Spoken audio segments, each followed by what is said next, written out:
Good morning and welcome to A Closer Look. I'm your host, Linda Fontaine. Today, my guest is Megan Parks, and she is the YWCA's Program Coordinator in Bristol. Thank you for joining us today, Megan. Thank you so much for having me. I'm happy to be here. Well, great. It's our pleasure to have you. So the YWCA's program, is that part of the YWCA? Tell us a little bit about that. Sure. We are stationed out of Blunteville, Tennessee for the YWCA. So our primary focus is victim advocacy for victims of crime ages 17 to 24. So our program started in February of 2019, so a little bit over a year and a half old. And basically our job is to serve any sort of victimization for an emerging adult. So really we focus on domestic violence, dating violence, harassment, stalking, bullying, human trafficking, even if someone experienced child abuse or neglect when they were young, but maybe they're in our age group now and they need some assistance, we're there to try to help them through a tough time. That is amazing. What a wonderful, wonderful organization. You mentioned human trafficking. You guys had a project recently called the Red Sand Project that you have every year. Tell us what that is exactly. Sure. So this project actually started in 2014. The very first installation, I guess I'll call it, was in Miami, Florida. And we actually run it every year here in Tennessee. It's ran through the Tennessee Bureau of Investigation and the Tennessee Department of Health. And so we partner with community agencies, and specifically the YWCA's program here in Sullivan County, to raise awareness about human trafficking, and basically what that is, how we can respond to that, and what community services are available. And when we say Red Sand Project, we mean that quite literally. We actually take red sand and pour it in the sidewalk cracks and the cracks in parking lots. Basically, it's a symbol of the victims and survivors of human trafficking that have fallen through the cracks, whether they've not received services, whether we personally haven't been able to identify those victims. We really want to use it as a symbol for that. And so now when people walk over the cracks, say at the YWCA where we poured on July 30th, we're able to have that conversation. It's really to prompt that awareness. So maybe we can just raise awareness and create more education in this area for those victims. Well, what does human trafficking look like in our area? You think it doesn't happen here, that only happens in big cities, but you're saying it happens in our area. Tell us, how does that look like here? Sure. Unfortunately, it looks a lot of different ways. It's actually very hard to pinpoint exactly what human trafficking looks like, and I think that's why there are a lot of misconceptions to what that looks like. But for the Tennessee Bureau of Investigation last year, in their annual report, they actually reported that human trafficking cases were identified by local law enforcement in every county in the state of Tennessee. So the problem is very large, even in our area of Sullivan County. I mean, we can even say with our program with YWCA's, we have served people that have identified as experiencing human trafficking. So when we talk about trafficking, there are two different forms of human trafficking. There is sex trafficking, which is typically what you hear about, what you see about in movies and in the media. And I think a lot of people have the visual of, young people, say in the back of a semi-truck being transported, and unfortunately it does look that way, but it can also look a lot of other ways. We see even family members that will traffic relatives or children in order to gain money or shelter or food, and that's really what constitutes trafficking, is for someone to basically sell another person in order to gain something themselves, and that can happen to adults or children. I think that's another misconception, that it's only young children, but unfortunately it can be anybody.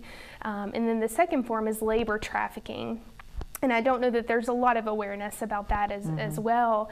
But labor trafficking is kind of the same concept, that someone is made to complete physical labor in order to basically pay off a debt to someone, or maybe they're being coerced or they're under threat of harm by someone if they don't do this physical labor. And agriculture industries is actually one of the biggest that we see labor trafficking in, and that's a big industry even in our area. So that definitely happens in our area, and again, we really want to push the information out and share about that, because we need people to know what to look out for and basically how to respond to that. What do we do if we have concerns for someone, and who do we call, basically? So we really just want to share that information so people, even in Sullivan County, know, what's going on. Well, what do we know to look out for? Sure. I think that's a great question. I think we really need to be looking closer for the people that are in our immediate circle, whether that's our church group, our family, our students, even in school.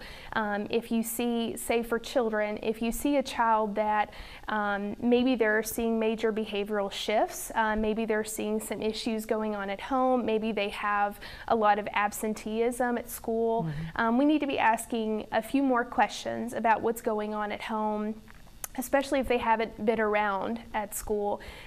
Typically, runaways are a big category for traffickers. They try to target children who don't have a support base, that are kind of out on their own, and they quote unquote take them under their wing and try to help these children, when in reality they're going into a situation that they will not be in control of. And there will be other people telling them what they need to do, and that's so much trauma. I mean, we can't even imagine. So we want to be very careful for that. So just be looking out for shifts in behavior and just some changes, and ask those questions. And then for adults, it's basically the same thing. I mean, if you are very close to someone and they seem to become distant and their behavior is changing, we really need to ask those questions. I know it can be difficult, but we need to make sure that we're checking in with the people in our lives. And if we find out that there are concerns, there is a state hotline and a national hotline that they can contact, and of course that information's online, but you can call just to be able to report concerns with that. So we're also seeing a rise in calls because people are becoming more aware, which I think is amazing. So we need to continue that. Well, are you guys partnering up with any area agencies to help out with all this? Absolutely. So for Sullivan County, we're very fortunate to have a lot of great programs that work on this. So we partner with the Branch House Family Center in Blountville. It's our local family justice center, and they provide services during the day, and they link people with community resources. They're an amazing resource. We also partner with Safe House, which is actually a program through Frontier Health, and they work with people who have experienced sexual assault specifically, so they can serve them as well. And then we also partner with the Community Coalition Against Human Trafficking in Knoxville, and they are specifically human trafficking based. They offer community trainings. They're an amazing group. And then us here at YWCA, we also serve victims of human trafficking 24 hours a day, 7 days a week. So we are always available to help anyone. So you have a hotline. We do, yes. And how can people get a hold of you on the hotline, and what's your website, and different ways people can get in touch with you? Sure. So our hotline is 423-956-2300. That is manned by an advocate 24 hours a day, 7 days a week. It's as simple as a phone call. All you have to do is call, and someone will answer and get you the help that you need immediately. We also have a website at ywcares.org, and we're also on social media. So Facebook, Instagram, you can literally look up YWCares, and there we are. So we try to be as available as we can and really break down those barriers of communication. I am just so surprised that we have this going on here. But once you mentioned that it comes in different forms, not what we classically think of, that makes sense. And to look for these things. So gosh, do you guys deal with a lot of it? I mean, is it as big as I'm picturing now, or is this just a small part of what y'all do? I would say it's a certain percentage of what we do. We have to also remember that if you're going through trafficking of any sort, it's very hard to reach out for help. It's very hard to step away from that because really you don't have a lot of control in those circumstances. So hopefully if we can share more education about it, more people will come forward with this.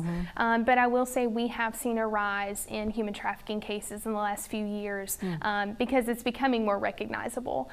So there is a positive side to it that we are being able to help more people. So it's becoming more recognizable, not necessarily that it's growing, but that maybe we're recognizing it more and getting more help.